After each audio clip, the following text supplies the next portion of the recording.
Hey everybody, I'm Rick Beato. Up next is my 2018 interview with Chris Potter, the jazz saxophonist who's been a leader on the world stage in jazz for the past 20 some odd years. If you're not familiar with his playing, go check it out. It's pretty ridiculous. Here it is. Welcome, Chris. Thank you. Thanks for having me.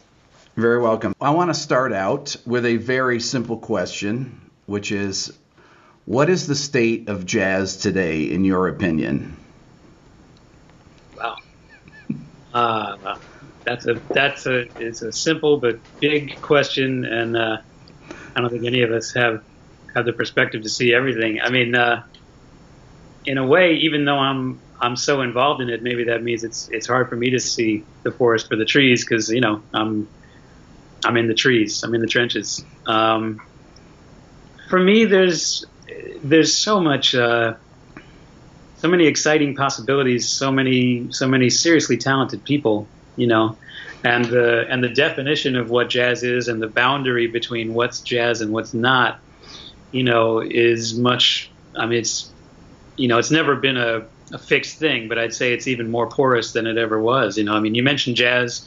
To some people, maybe they'll have an oral impression of Dixieland or Kenny G or Miles Davis or, Weather Report. I mean, wildly different sounds that are considered jazz, and I think that's a good thing. That's a sign of something that's alive, is it's messy, I think there's an interesting pattern that I've seen in the last few years, in that it's become much more in the academic world than it used to be, which has its upside and its downside. I mean, it has an upside that there's a bunch of really crazy talented young musicians that are introduced to it and can study it, and that there is a way for them to study it. On the other hand, it has a danger of becoming academic, which, I mean, I'm fortunate enough to just be old enough to remember, like, being in New York, the first real job I had was playing with Red Rodney, who played with Parker, and it was, and getting the sense from him, talking to him, the audience that would come to see him, it was the product of a certain time and place and social situation, and as that changes, the character of the music can change too, for better or worse. Again, what do you think about the difference between American audiences and European or Asian audiences? You play all over the world. What is the difference? I see a lot of interest all over the world. I think the cliche is often that European audiences and Asian audiences are more receptive. More receptive, yeah. I don't think that's true at all. What I do think is that there's so much of a better infrastructure for presenting arts in general, so much more support, that we can play many more concerts there. Mm-hmm. And as you play many more concerts, people get more familiar with it, which breeds more interest or more, involvement.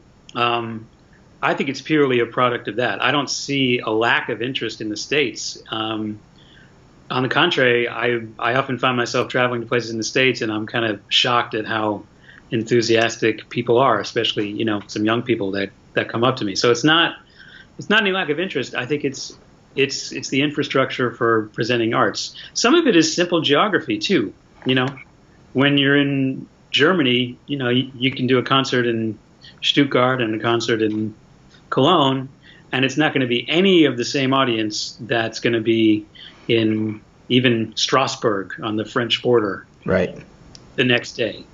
It's much more regional because of the countries are just, there's more countries near together, and that's yet another factor that makes it easier for us to tour in Europe. Do you find, I know that you're from Columbia, South Carolina, or you grew up there, that jazz is a coastal or a northeastern, or has more roots in the Northeast, at least these days, than it does in the South? That's an interesting question. Yeah, I grew up learning how to play jazz in the South, in South Carolina. I learned from a lot of great musicians who lived down in South Carolina. Hmm. And because the scene was so small, I got a lot of performance opportunities when I was very young, which maybe I wouldn't have had in a bigger city. It was pretty rare that people came through and played. I'll say that it wasn't that often that I'd see, many of the people that I was listening to on records or reading about in Downbeat or whatever. And that may be a product of the history. I don't know that, historically, for very good reasons, musicians, especially African American musicians, didn't want to go down south. I remember talking to Joe Chambers about that. He was teaching in Wilmington, North Carolina. Hmm. That was what he said. He came out and said, like, it's kind of cool to be here in the South now. We never played down south. We never wanted to go. I don't know. But I mean, for me, there is a regional thing, and there are still regional things. There's a bunch of guys in New York now from Houston, and it's a real strong scene there, and there's a real Houston kind of vibe. I still think of South Carolina somewhere in the sound. I don't know how to explain it, but something in the way that I grew up. Guys from Chicago, guys from LA, it's still alive a little bit, even in this day of access to anything from anywhere 24/7. You seem to have a lot of modern classical influence in your compositions. Do you have particular composers that you're influenced by, or how did you develop these influences? I think it's always been an interest of mine. I mean, at the same time that I was first listening to Charlie Parker and Miles Davis, I was also listening to the Beatles and Stevie Wonder, and I was also listening to Stravinsky and Bartók, and this has always been kind of a part of my, musical frame of reference. I did go to Manhattan School of Music for a couple of years. I took music history there. I took some sort of a composition class, but I didn't study it nearly as much as I wish I had in retrospect. A lot of it's been things that I've studied myself on my own, checking out scores, just listening to music. And I mean, yeah, there's a list of composers. I don't even know where to begin. As far as modern, like saying beginning of 20th century, I don't know, Ravel and Debussy and Stravinsky and Schoenberg and Bartók and Ligeti and Steve Reich and I'm missing a bunch of names. Henri Dutilleux,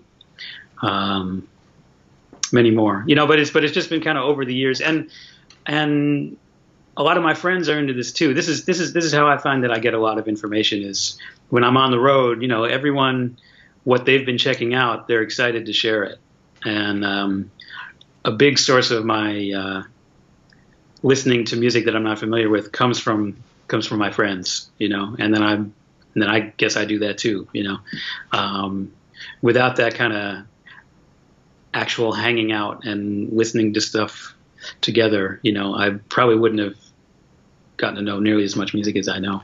How much are you involved in the actual production of your records? Do you have a producer you work with? Do you have engineers you work with? Do you sit there during the mix? That's an interesting question. I mean, most jazz records, since I've been making jazz records, I mean, I guess I've worked with a variety of producers. I'd say Manfred Eicher at ECM, who's produced the last few, including the Imaginary Cities record. He does have a kind of a stamp that somehow he puts on things. I don't really know how, to be honest, because I decide who's in the band and I write all the music, and at the end of the day, I listen to it and I go, wow, it sounds like an ECM record. Right. He does have really good, just a few little things on each session, and maybe help with the sequencing. I think that makes a big difference. As far as my involvement with the production and the sound, yeah, I mean, I'm always there for the mix.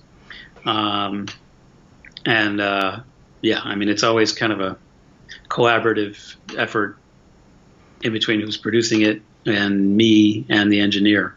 Is there a particular way that you like your sax mic'd, or a particular mic that you use? I often leave that to the engineer. I can't really. There are a few of those old mics that I really like. I mean, a Neumann 87 is kind of a standard that is often, there's often more than one mic. I'm trying to even remember. There's those old RCA ribbon mics that sometimes good. But you don't really get involved in that. You just play. I'm not a huge gearhead. No, Okay. I mean, I've gotten into it a little bit myself. I mean, I'm just now kind of, I just mixed a new project that I kind of did on my own, where I did a lot of overdubs here in my home studio, where I had to kind of get more involved with, making sure it sounded good enough to at least fit into the mix. Well, I was wondering if you, being of your age, which, I mean, you're younger than I am, and how much, if you have a DAW that you use at home that you demo songs in, or kind of what your process is for writing. Yeah, Sibelius is usually what I write into, and honestly, that has helped in my larger ensemble writing too. Even just kind of being able to hear the rough version from the Sibelius sequencer. Right. It's probably saved me from a bunch of arranging errors that I would have made. It's kind of, maybe it's kind of cheating in a way, but I'm always amazed. You look at The Rite of Spring, you look at Debussy, you see the detail in those scores and how much they were hearing, that they knew, what to put where, and it's amazing to me that they were able to do that without any kind of demo. Oh yeah, I mean, really up until, recently. I was wondering about if you thought about doing larger ensemble writing and playing. There is something that I wrote a few years ago that got played down in Brazil. Never got recorded. And I'm sure if I wanted to do it again, I don't know, I might just write something new. It was definitely a great learning process to hear full orchestra playing something, and again, hearing things I would do differently next time, and things that miraculously worked. That's something that I would love to get into as time goes by. I mean, especially, maybe hopefully as I have a little time, as I get older, I won't have to go on the road all the time, and, just sit at home and write. That sounds kind of nice to me at this point. Okay. So why jazz when you were growing up? What brought you to jazz? I just heard it through my folks' record collection. They had some Miles records. They had Time Out, Dave Brubeck record. That was a big thing. Hearing that saxophone sound of Paul Desmond. Yeah. Beautiful sound. They had some Charles Lloyd records. They had an Eddie Harris record that I used to play all the time. So that's kind of how I got interested in the saxophone. I was always interested in music. There was a jazz group I remember that came to my elementary school when I was in 4th grade, and I ended up studying with the saxophonist who was in that group. I'd say all these things kind of helped, and then the fact that as soon as I started playing music, seems like people really started to encourage me. I mean, my elementary school music teacher, Miss Hall, I don't know where she is, but she used to stay after school. We used to work out arrangements of Take 5 and different things,